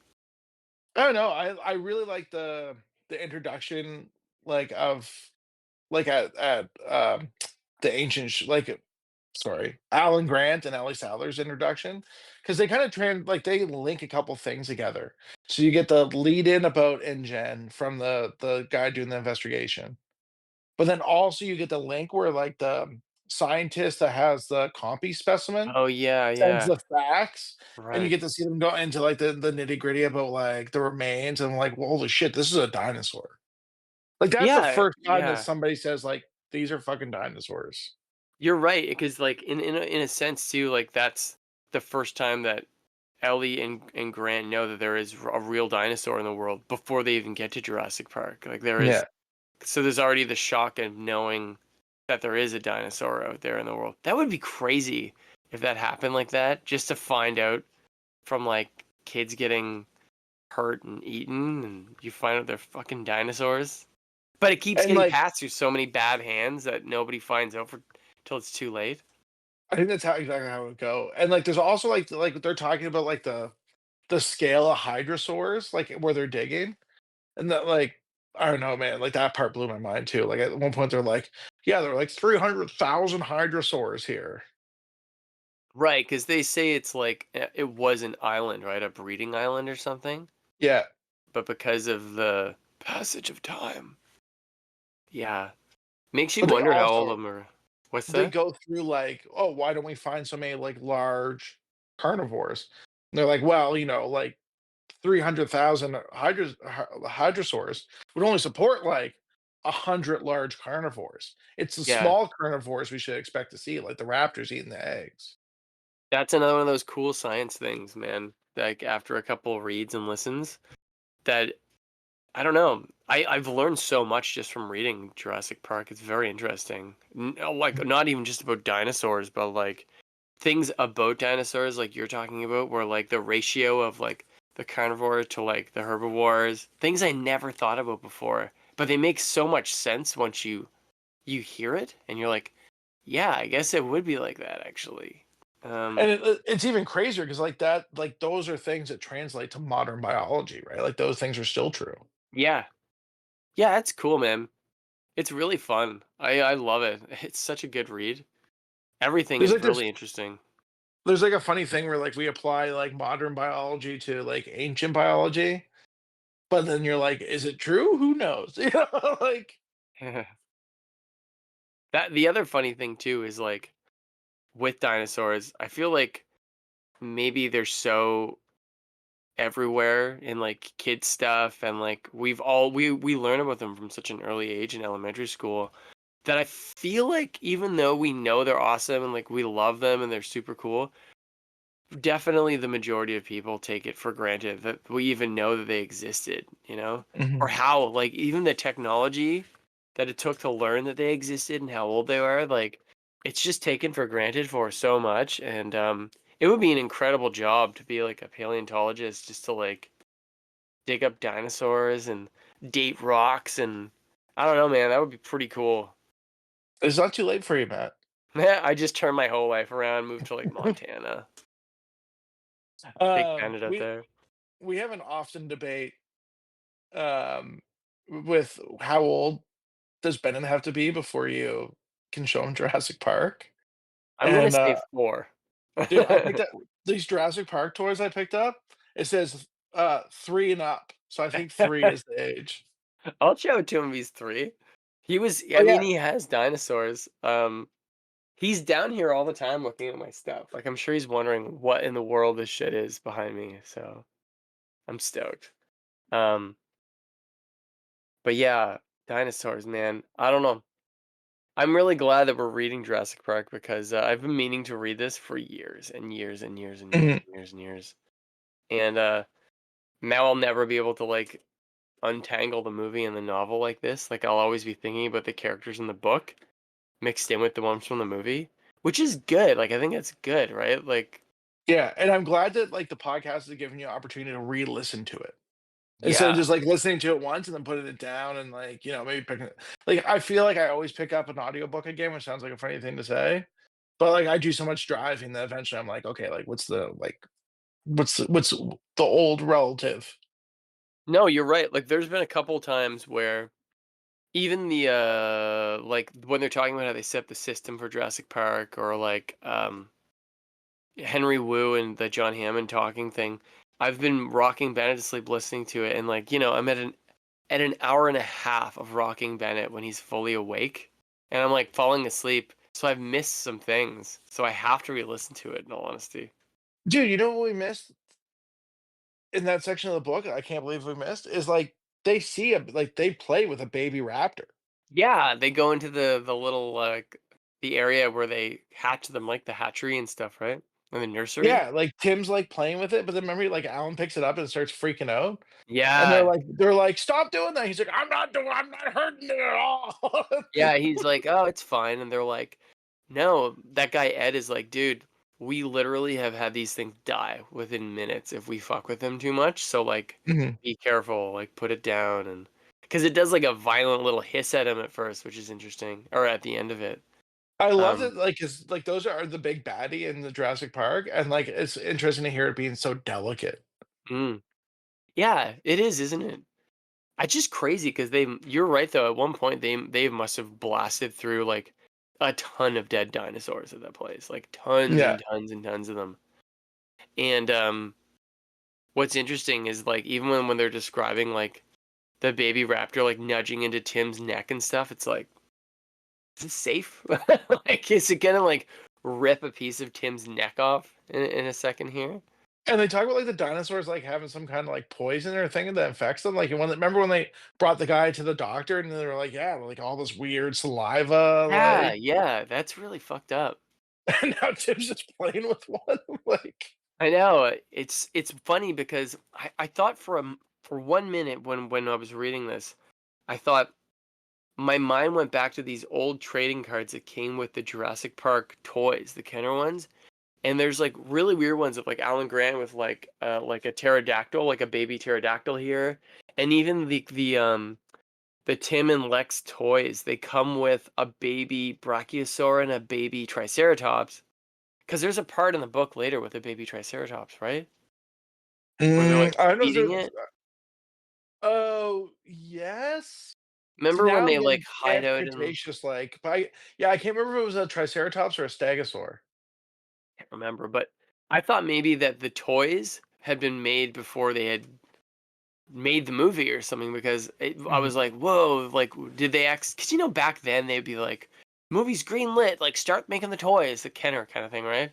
I thought mhm, maybe they had some stuff from the novel carried over to the action figures that didn't even mhm. exist in the movie, but I don't think it's true. Might be I might be wrong. I might look into that later. Maybe I'm right That's about one of awesome. them. Um, but yeah, that stuff is really cool. All of it's really cool. The park is not finished. It sounds like super dangerous, and we're about to go on the tour through it. So what could go wrong? Somebody could do a graphic novel. This is what somebody should do. Somebody should do a graphic novel just called, like, J Park Attacks or something, and it's all the attacks that happened before the book or the movie that we never heard about. Oh fuck, like a prequel thing. Yeah, That would be cool. like, what's his the guy that did World War Z did a prequel graphic novel of, like, zombies, like, throughout history. Hmm. So there's, like, one chapter that's, like, "Caveman encounters zombies," and there's, like, I another didn't one where even it's, know like that. yeah, it's, like, there's, like, gladiators fighting zombies and, like, What the fuck? yeah, it's wild. That's cool. I would read that actually. That'll be a future Yeah. podcast. Yeah, and so can you imagine something like that? It's just, like because like, it's, like, what attacks happened that made them all of a sudden start putting bars and shit on the windows? And, like, I just imagine this woman, like, pushing a cleaning cart down the and then, like, a velociraptor falls through the skylight. Well, that's the Like thing. They won't ever. It's weird because even when they're talking about the deaths, they're like, "Yeah, we had some deaths," and it's like, "You had some deaths? Like that's not normal, 'Cause you know?" think of So that first opening sequence in Jurassic Park, like, that is riveting. and it's like the biggest hook in a movie ever. Yeah, I love that. Fuck. I remember like it was yesterday. Because you think it's gonna be a T-Rex coming out, and then it's like the loading pen with a raptor. Mhm.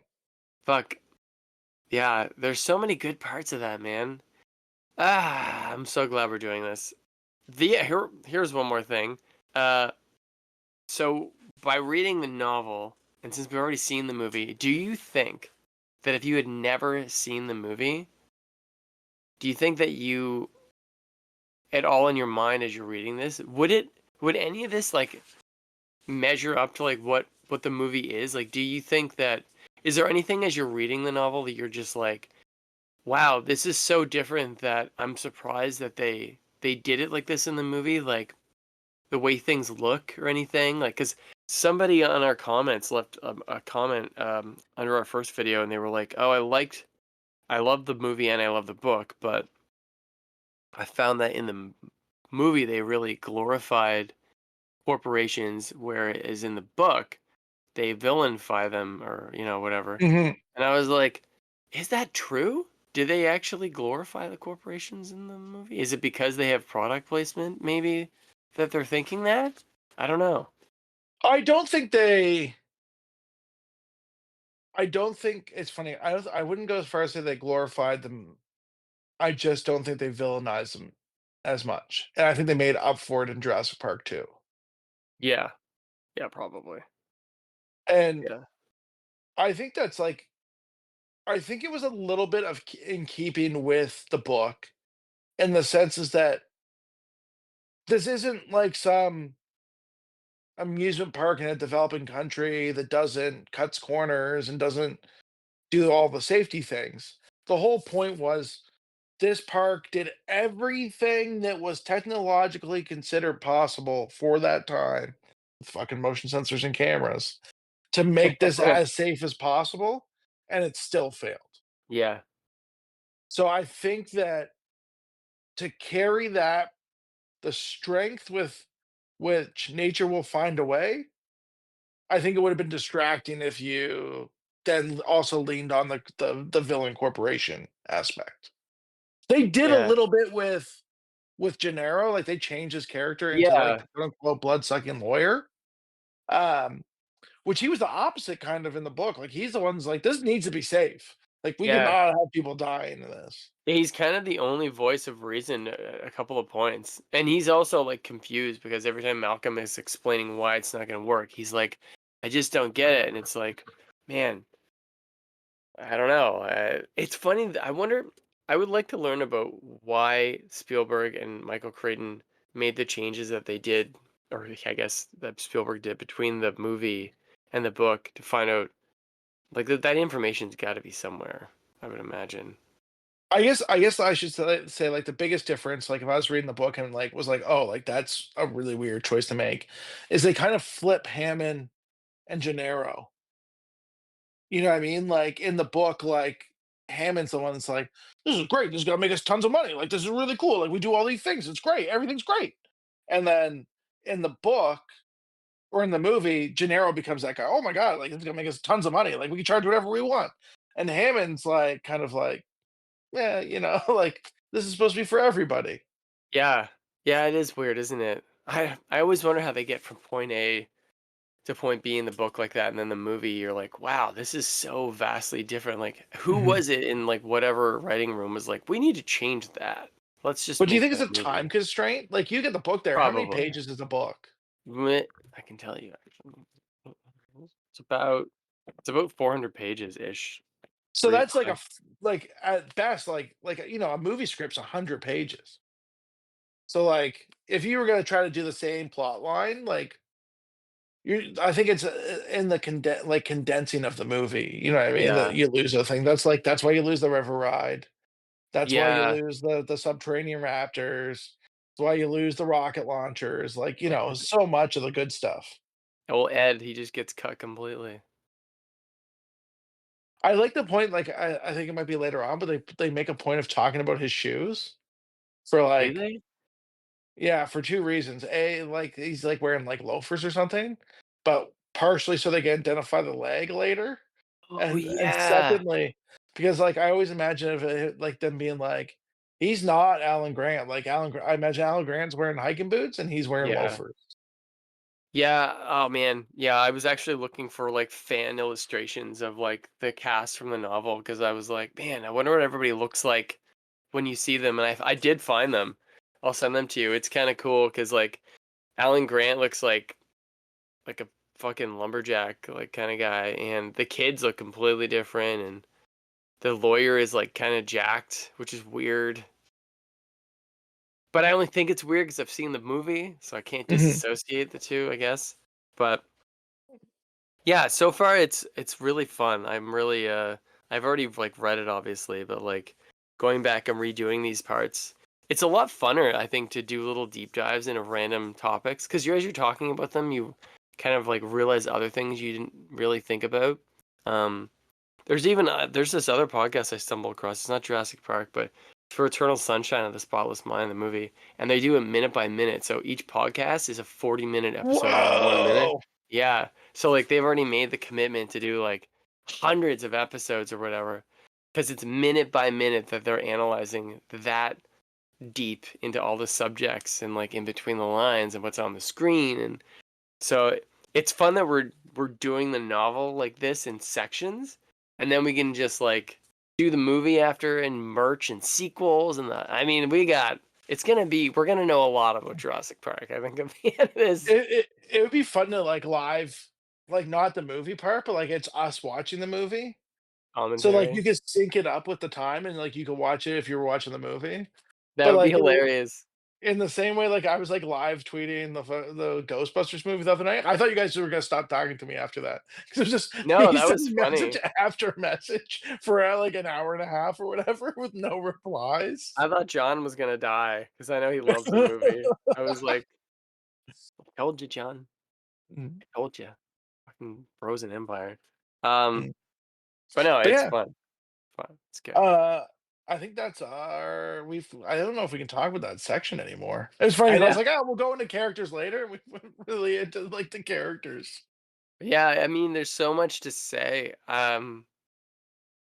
The only thing I didn't notice until this time around was that they referred to Nedry as a man. I didn't even Mhm, realize you didn't know it wasn't Nedry or that you weren't supposed to know. I was like, oh shit, that was mhm, supposed to be a surprise that we don't know Nedry is the guy who had the embryos. Like so now when I'm like when we're going forward, I'm gonna have to like look for that one revealing part where he's like, "Gotta go get the mhm, dinosaur embryos," because I'll know that that's the big reveal in the book for him being that guy. But I had no idea that was my biggest surprise out of re-listening to that again was that he was supposed to be a surprise, like motivated thing. mhm, It's crazy.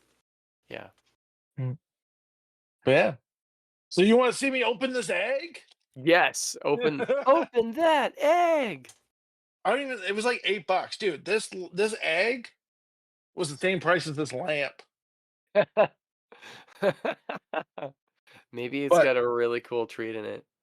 captives, hatchling, bill. Oh, I don't know about the buildable part. It does say somewhere pop.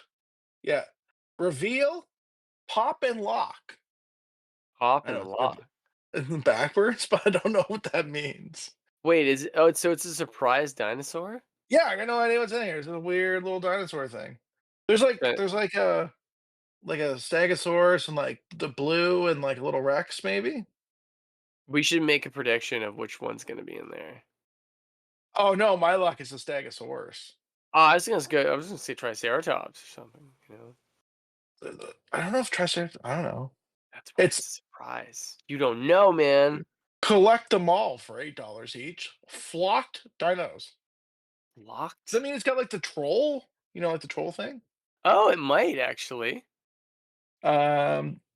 Oh, it does have a tear peel here for kid safety. I had a knife out that I was just waving around, but you know, I'll do a PSA about like don't let your kids play with knives. We'll get Bennett involved. It's funny they're still selling, like I always see Jurassic World merch at stores, and I'm like, "Yeah, I watch Camp Cretaceous. Who else is watching it?" Mhm. Well, I don't know. It's weird that I don't understand why it's like marketed as like a Jurassic World thing and not a Camp Cretaceous thing. Is I it because know. they think that people won't buy? Like maybe they think that the people that are really invested in Jurassic Park and Jurassic World don't really know about Camp Cretaceous. It kinda seems like it. I like Camp Cretaceous. I'm actually stoked that we're gonna do that eventually. Okay, okay, Oh, that's all shit. very reasonable. There's a bunch of Um plastic for a kid to choke on. Okay, so I don't know what's going on here. Are there two things? There's 2 dinosaurs, you're in luck. They're pretty like heavy little packages actually. Like, that's actually really cool looking. This one looks like a little. Maybe this is a dinosaur. So maybe you get. Okay, I'm gonna open up the one with the dinosaur on it first. Looks like an There's my Indominus Rex. suspense. Okay. Oh my gosh, there's like playing card, a Patasaurus playing card. It's filled with blood. I Oh, don't know if that's it's a, cool. a playing card or it's Maybe a if you collect weird them like all. texture. What the fuck? Like it's not. I don't think it's cardboard. I think it's plastic. It's really They don't for make my them like they ASMR. used to, man. That's no Topps trading card right there. Oh, it is like fuzzy. The fuck? Okay, yeah, so it is a buildable thing. I did not. It is not a Dominus Rex, but it's like there's a camera. But I don't know if you can tell. It's like Is it a Brontosaurus? yeah, yeah, yeah. Oh, and see, it just got like a little thing there and a little thing there, and it Those just fuzzy? yeah, it's fuzzy. It's weird. What the fuck? Like I don't know how to explain it. Like you know those weird like things that old people had that they would just be like the most like fuzzy but not furry. Oh my gosh, this What? thing pops. Okay, okay. You gotta name it. It's gotta be the it's gotta be the podcast's mascot now. Uh, It's weird. It's got, the fuzziness is super weird. I I gotta guess feel they're this thing. leaning into dinosaurs being with feathers, I was gonna but it's say got that. some like wrinkles on the tail that are like a nice little Yeah. touch. I The respect legs, that. nothing really articulates but the head, but then it also like it's like not lined up when you articulate it. I'm Well, at like, least that's it kind kind of of cool. feels real. It feels like the felt on deer antlers. What the Yeah, that's fuck? the real thing. Okay. I actually So know now what you're talking about now. So that tracks. this package is squishy. It's the blood. I don't know what that is. Why would there be anything squishy with it? It's just dinosaur Yeah, DNA. I They get it. So package it. there's like a splat, like so. I don't know. Shit. It's what do they call it? It's your DIY copper light. Copper light? Yeah, isn't that a fossilized turd? Oh god. Look, Oh, it smells like vinegar. It looks like sand. what It the might be fuck? poop. What is that for? I don't want to make a total mess. Uh, Is it actually supposed to be dinosaur shit? I don't know. Maybe it's a stand. Maybe you're supposed to put the dinosaur on it. They went through all the trouble to make a squishy stand? You know what it is? I think it's because it's for kids. I think it's supposed to be like like I don't know. Isn't Oh, that a thing like with a kids? sensory toy or something. Yeah, but then like I don't know. Like I know what to do. I know what to Dude, do. that's 3 and up. I think a 3-year-old would eat that shit for sure. Look, see, I'm gonna put it inside the egg. Although it Oh. smells like kind of bad. Like it smells a lot like vinegar. I'm gonna do a little. This is hilarious. You know what No, that looks oh like? god, It looks like it's from The Land Before Time. It looks like it totally Littlefoot. does. It's like they found a warehouse full of Land Before Time like toys and just repackage them. They're like, "We still have any of those, Jurassic World packages?" Hey, you But know what? oh shit. For, like, one of the future ones, we should read the junior novelization of Jurassic Mhm. Park. They just so happen to have it here, which is really, really weird. But it's for the movie, so it won't be the same. I can't get over how much like this. It's like this poured vinegar in the sand. I've never had like that sensory sand for kids before. It's probably got Although some preservative in it, I bet. I worked on a TV show where they wanted to be on they wanted a whole set worth of red sand and it was like sensory sand. And like God, that shit was gnarly. It that was like doesn't being sound on Mars. safe. Oh my god, that doesn't sound safe at all. But I'm into it though. It Mhm. could be a good day playing in that shit. I never What saw time are we Cody at, Matt? again. Actually don't know. Like the time? Quarter No, to no, 10. I have no quarter to 10. idea. I'd have to exit the program to find out how many Oh, minutes have gone by. I'm okay. so We'll sorry. save the other. No, I can't want to do it. Is that okay? Can I do one more? Yeah, of Okay, course. time. Yeah. No. So I bought this other thing that was like, I don't know, I think this was $15. And it's Jurassic World license, Series 1, and it's called a Crushivore. I still don't get it. I Rushmore? was trying to figure out what it actually was too. And I think it's actually kind of similar to this. But like, see, there's like weird instructions if I can get rid of the glare. I mean, something's getting crushed, it looks like. What I think, I don't know if it's spoilers, but I think you get one of these dinosaurs. And then I think it's got like the weird dinosaur, like a food item, but it's in one of those blocks of sand you got to break apart, Oh, I see. So is you're what I like think. you're digging for dino food. Yeah, I don't know if we have a total. We might not go into. We might save that for as a cliffhanger. But like this box, look, I'm getting into these unboxing things. It's got like perforated lines where these claws are, which is kind of a cool design. Yee. Hey, at least they're trying, right? Yeah, this is also 3 and up. It kind of opens up like a Kleenex block box. It does feel like there's a ton of stuff in it, but I don't think that's totally true. Okay, what we got? Dude, Okay. these are the things that end up being like a million. Oh, That's kind of cool. Oh shit. it's like in like a That's liquid. cool. That looks more like in line with Jurassic Park stuff because it Yeah, and looks that's like gonna be a sciencey. Dilophosaur, right? I can't tell. I guess. Does he have the little Oh, things? sorry, I gotta like. Looks like he's just in a bottle of piss. I think it's supposed to be amber. Oh, that's cool. Yeah, where's my? Let's see if I can. Let's see if I can make the magic happen. Hey, this is like that part where he's just like, Grant's like me. He's a digger. So, oh god, this is way more messy than I was expecting it to be. And they're Uh, supposed to be kids' toys. what is this thing? This thing's like a pill. What? It just Oh! I didn't realize I'm garbage. There's a whole like little tab here that you're supposed to pull up. Oh, oh. for the reveal. I mean Okay. it's still exciting. I'm excited about this whole thing. Look at that. There's a whole nother. Yeah, there's a little instruction book. So you're supposed to dig it Contents: out? not edible. Not. Oh, I think that's edible. Just different languages. Um, it's really, yeah. Oh my! Look at the size of this instruction book for this thing. The 3-year-old's like, I got this. No problem. There's supposed to be a shovel somewhere. What Yeah, the you're fuck? supposed to like chip the thing out of the amber, and then there's like a little crate here somewhere. Oh, I see the crate where you dig out the food item. This is a lot of work. Remove the primal sand. Is there a Pass. copyright after that? No, like this is like the parent has to put the primal sand in the box so the kid can then dig out the thing. Oh, I see. So parents do get involved with this operation. Yeah, so this is so if you can see, I think the crate's in here, and this is the. Oh wow, that's really on there. Oh, what the It's hell? already broken. What the hell? What the hell? Oh my god, it's really on there. Okay, there's with the little shovel. That's Go what you shovel your drive. used to dig that out? Go, go get shovel your driveway with that, Matt. Oh, that might take me a little while. I'll get Bennett to do it. Okay, and like you can see, like there's like the little crates in there. Oh my god. Be Hey, at least they careful, get creative. dinosaur food.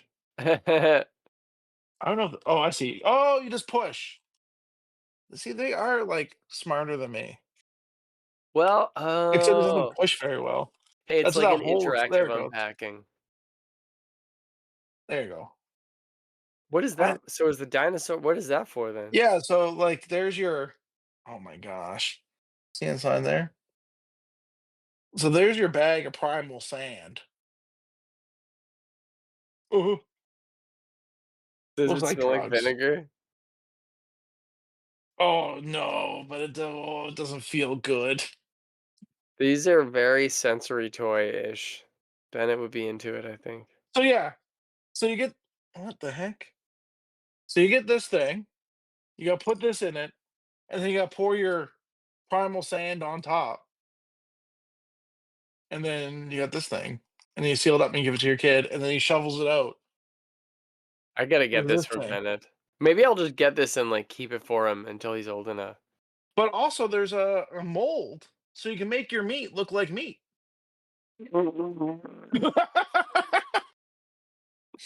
Oh my god, I'm gonna write Oh, what company made that? It's not Mattel or, Hasbro, is it? uh, 'Cause Kenner used to make it all the is. It old. is Mattel. Oh, it is? Yeah, Mattel, empowering the next generation through play. Excellent. I'm surprised Mattel has a license for that. Do they make all of the toys? No way. Where's the other shrapnel I threw around while I was doing this? I don't know. Shrapnel. I don't know. It's Oh just yeah. crawling across the couch behind you. I don't remember where I threw the plastic that came off the egg because I was so into the segment. Dude, we have so many eggs. I went crazy buying plastic eggs for Bennett off Amazon. They have dinosaurs in them. Mhm. He loves Oh, dinosaurs. He plays with them all the time now. actually, they say buildable, man, but like if you're just snapping the head or the tail on something, oh yeah, here's all the. What does it say? This one says Universal, but I don't see anything Mattel. Toy Monsters. Toy So they must Monster. have a bunch of toy lines made up for all the because they had the Amblin series. Is it the Amber series? I can't remember. So I think that's the one I just got, although its colors are not that vibrant.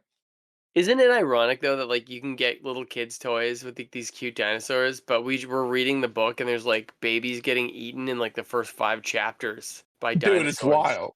Like I can't believe that we went from that to there, you know? Oh, and that card I had that came with it is part of there's like a puzzle. You got to get them all now. People are going to be Yeah. invested. It's weird they're fuzzy. I don't really understand that part. I also don't understand why it came with sand. I mean, you That got to doesn't make have your any sense to sand. me. You got to have your sand, man. Like I think it looks cool like in the thing. If I had to pick one or the other, although like you're right, oh, am I gonna open this and touch this stuff? It's got like a yogurt cup on top. I feel It's like like a that, jello shot with a dinosaur. dude. That doesn't look good. Or it should be solid, right? If there's a shovel. No, Is it it's definitely. squishy? Oh, it is harder than I expected. It's like a little squishy. It's like I don't know if you can see. This is so ridiculous. Uh, I don't know. Maybe I can squeeze the whole thing out. oh, hey, that's cheating. You got to use a little shovel, man. Well, What would no, it Alan showed Grant like. say? You just throw it against the wall.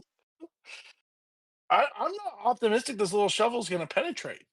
Well, that's why it's little. It's gonna take forever. We couldn't even get penetration with the elephant gun. Oh no, she cuts. Oh my god. It's kind What of is kind it? of neat actually. Can you taste it for us? I'm Dude, joking. dude, it smells like. You remember like when you used to dissect things in high school, and you'd open that jar, it smells like that. Gross. That can't be safe. I mean, it has to be if it's for a kid. Dude, it's crazy how much it smells like that. Actually, like now I feel Ugh. like I'm digging out a real dinosaur. Oh I'm gonna shit. dump this on my floor. You gotta Yeah, clear you off just out here. you just put it underneath one of the sofa cushions. Oh, it makes weird noises. I mean, what's it feel like in the hands? Not right. It's all Oh, it I'm does. surprised there's so much sensory stuff with this. That's cool. It is weird. It's It's like like a bit gelatin. melty. It feels like fake glass. Like you ever like No, it I've must be some kind never of silicone product. the oh shit. Like we use rubber glass at work, and it's like a weird thing. It's like if you crush it, it like turns back to sand. Weird. That's cool Yeah. though. So it's like a pain in the ass. Like if you have like a scene Like I worked on did a couple days on the show called The Expanse, and there was like a whole thing where like a ship like kidnapped somebody and there was broken glass everywhere. And the problem is, as people walk on it, it just stops looking like glass and just turns to sand. So you're constantly kind of cleaning it up and reapplying it. That's bizarre. I mean, that's cool though. That's some of that movie magic. Oh shit! It just went under my couch. That's okay. We swear a This lot. is I have a this is brain. a lot of work. I wonder how Like long it would take a 3-year-old to do that. it did have like a picture of like somebody just like splooshing it out on the floor and breaking it apart. Pollution it out. Well, like Uh, I just pushed on the bottom and like I do have some air in there, so I might be able to. it's like one of Oh those yeah! Oh like. yeah! Oh. So So yeah, if and you then like left it in there, it probably would become amber because probably would harden outside of that. You're not using the shovel. oh no, it's so messy, so messy. This will be the screenshot for the YouTube video. It's just you with like a gross little dinosaur in your Yeah. hands, and me being horrified. I'm gonna put this on a plastic bag. So the little dinosaur is kind of cool. I Is it think a his mouth open. Dilophosaurus?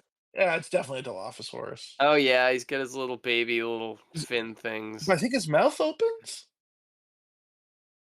Oh Just yeah, he's puke. got like a tab on the back. Rawr, rawr. Oh my That's neat. god. So you can feed it the little bone, little meal. Dude, you're invested. You gotta get all of them now.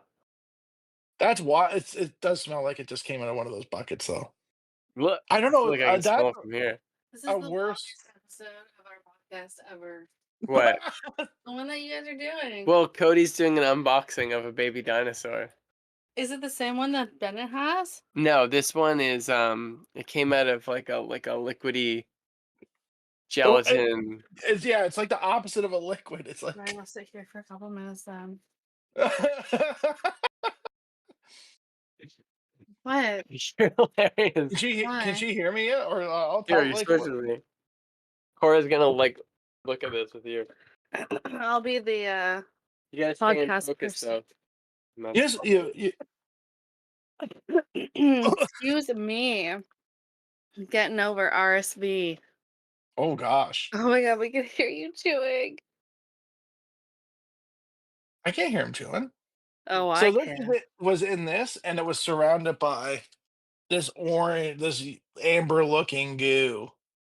Oh my gosh, you're And basically like the guy who started Jurassic Park. and it came with like there's like listen, there's a whole lot of stuff we just went through here, but essentially this is what we ended up with. That's cute. There there was another one that came in a different plastic egg. We've kind of done two unboxings, which is this guy, Aw, he's actually cute. and it came with some weird sand that I can only assume is like you're supposed to do like a diorama. And it's also weird because it's like felted, which makes me a little uncomfortable. He's fuzzy. Yeah, it's weird. Where did you get these? Walmart. Oh, nice. So, yeah, that's where we're Sweet. going. I think we're getting I'm pretty eating close to wrapping nachos up. behind here. Listen, I have it. Are you still recording? Yeah. Are you joining the Anne with an E one or not? Because you have avoided my question multiple times. When are you guys doing that? Is that tomorrow? I mean, it's supposed to be tomorrow, but neither of us have watched the show. I've seen it. I just haven't seen it in a while. Yeah, it's been a while. Wait a minute, you're starting an Anna with an E podcast and you don't even have this, you haven't even watched the episode? Okay, well, no, I've watched it, but it's been a couple years. Okay. I will watch No. the first episode, but if I think it's dog shit, I might bail. It's really not. Ask Matt. Matt refused to watch it with me. Like, he refused. And then one day we were arguing. He's like, fine, put on whatever you want. And I was like, okay. And I put it on. We watched the entire 3 seasons together. I cried. It was really sad. It's so good. It's so not dog shit. Like, literally, it's so good. You know the showrunners of Breaking Bad did it.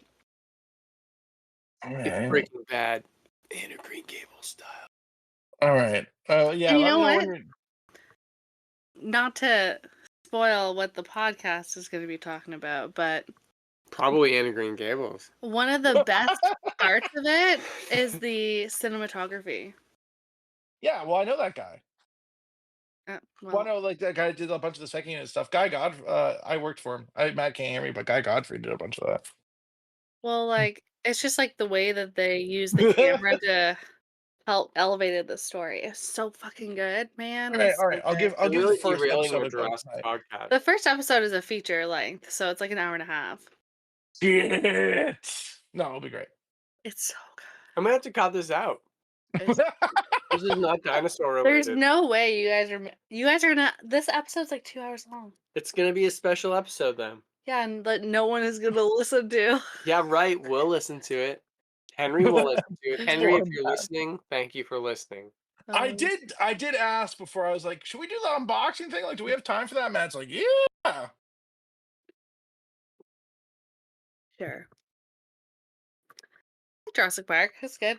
Get out of here. I have to finish this podcast. Do you want me to do the closing thing and then you guys can edit it in at the end?